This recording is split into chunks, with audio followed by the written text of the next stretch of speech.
Hi, I'm E.D. Lewis, and welcome back to my channel.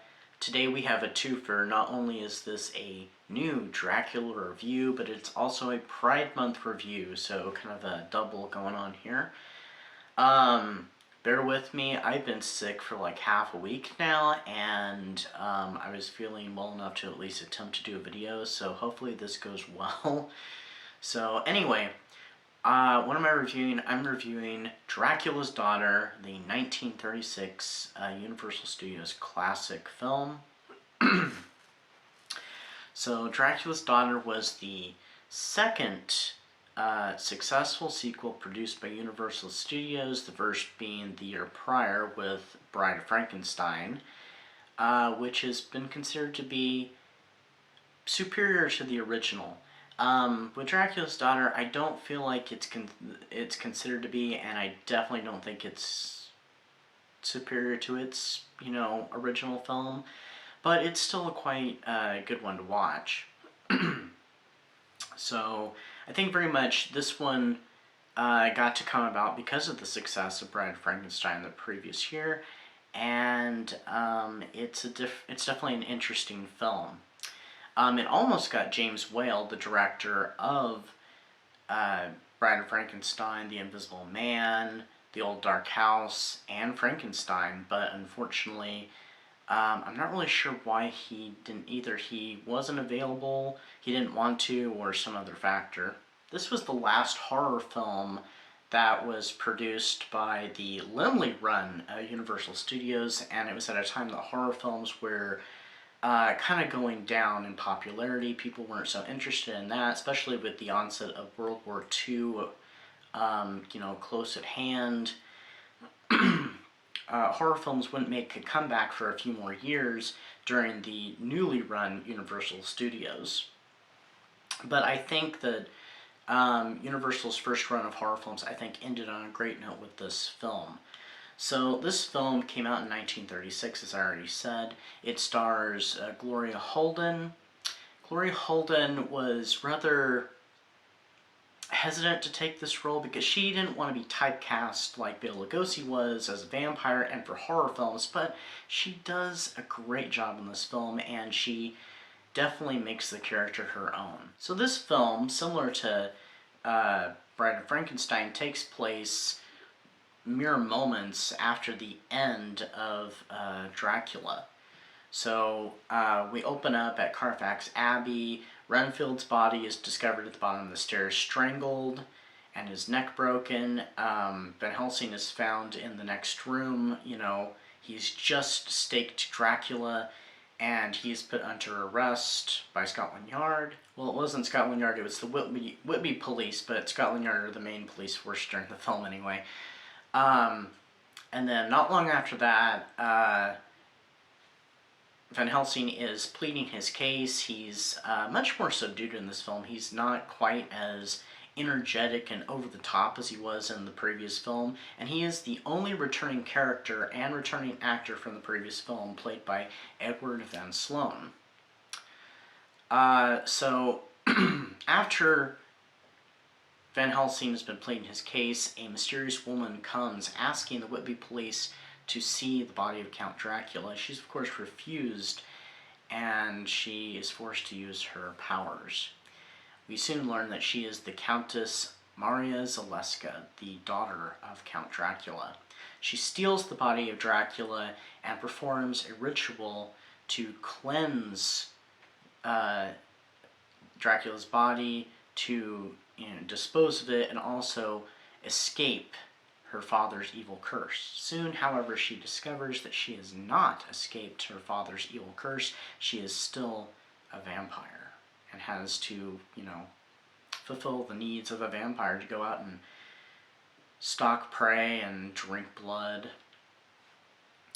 Not long afterwards, she ends up meeting a man named Dr. Garth, who is also an old student of Van Helsing's and has pleaded to help Van Helsing in any way he can to get him released.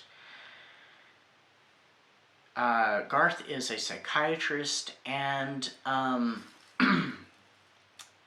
he doesn't she's not quite forward with him what her problem is, but but she does enlist his help, and he makes some suggestions that don't exactly work, and soon his assistant, which it seems to be there might be a love interest between he and his assistant, it's not entirely clear, is endangered, and his immortal soul is also on the line. Like I said, this film is interesting. It's something a little bit different. You even see Gloria Holden even use one of the old Dracula lines, the "I never drink wine." She delivers it in her own way. We see her use her abilities, and how she dresses is very different. She's not dressed in the typical vampire gear like Dracula, the stereotypical, suit and cape and everything. She has her own little cloak, and she has very fashionable clothing. And she also has the use of a ring that she uses to hypnotize her victims before preying upon them. And in this movie, she mostly preys upon women. There's hardly any men that she preys upon. And the attacks on the men are kind of quick and to the point, whereas the attacks on the women are drawn out and are more seductive. So, which kind of lends to this movie being one of the first quote-unquote lesbian vampire films. Now, it's not outward about it, it's not forward about it, it's very subtle in its undertones. Before this film was made, from what I understand, the Hays Code rejected several scripts or made some changes to the script because it was just not it wouldn't have worked, because the Hays Code had just come into being and was being enforced for the first time, and there was so many restrictions on film. There's one scene in particular that I'm actually kind of surprised that made it through, and I think many viewers and historians are also surprised by this. The scene where she preys upon the girl in her studio, because the girl does end up getting partially undressed. Her back is completely exposed, her shoulders are exposed, and then she goes in for the attack, and this is during the scene she's trying to confront her fear, confront her affliction, and of course it doesn't go off very successfully. But the scene is rather erotic and definitely holds those lesbian undertones that you would have thought would not have made it through the censors, but they did. It's in the movie, it was in the release, so it's surprising. The film is supposedly based off of a short story, which I've actually covered here on the Dracula Reviews, Dracula's Guest by Bram Stoker, but I don't think they had the rights to it, for one, and two, it has nothing to do with the plot. The only thing it has in connection is the whole thing about about vampires in general, and a female vampire that briefly appears in the story Dracula's Guest. So that's pretty much it. Like I said, this film is excellent. I'm not going to rate it. It's an excellent film. I don't think I do much ratings on films, at least anymore. But do check it out. It's an excellent movie, even to watch around Halloween. So watch it during Pride Month. Watch it during October and September, since spooky season does kind of go on during September. And give Dracula's Daughter a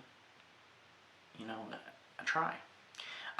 This was the last the first and last sequel to Dracula, because there is, in the early 40s, another Dracula film that Universal made, and Dracula did make a few more appearances. Because there was Son of Dracula with Lon Chaney Jr. as the Count, and then there was John Carradine playing Dracula in House of Frankenstein, House of Dracula, and Bela Lugosi's brief return in Abbott and Costello Meet Frankenstein, but that's not considered to be an actual sequel, and it's just a parody of the Universal monsters. But the Son of Son of Dracula has nothing to do with even the Bela Lugosi Dracula film. They don't even make any references to it. The references they make to Dracula of the past is that Dracula was killed in Transylvania back in the 19th century, and that's about it. And also, there's no actual son of Dracula in it. It's just Dracula going under the name of Alucard, which we've covered in a previous video as, Dracula spelled backwards. So, and John Carradine's Dracula is also a Dracula that had been killed in Transylvania, and the stake is literally removed from his heart in the coffin in the scene of House of Frankenstein, and he comes back into being. So there is, again, no connection to those. So, but there is one vampire film not made by Universal. I think it's made by Columbia, and it's called Return of the Vampire, and it stars Bela Lugosi in a Dracula-like role. I think some people have kind of thought of it as kind of a quasi-sequel to Dracula, because it's made like a sequel to a film that has never been made, because it does have an opening where it shows the vampire defeated, World War I happens, and then then we go from there. The vampire's resurrected. He has a werewolf sidekick. The only problem with that is, one, of course, the vampire goes by a different name, and he's supposedly a doctor.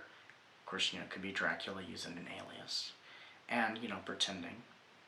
And also, World War I, which is, in the 1914 and 1915 and such, whereas the film Dracula took place in 1931, contemporary London, so.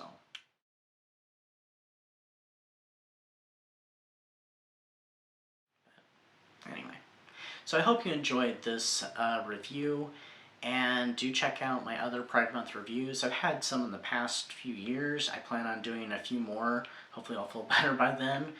And yeah, check out my other Dracula reviews. I will link Dracula's guest down below.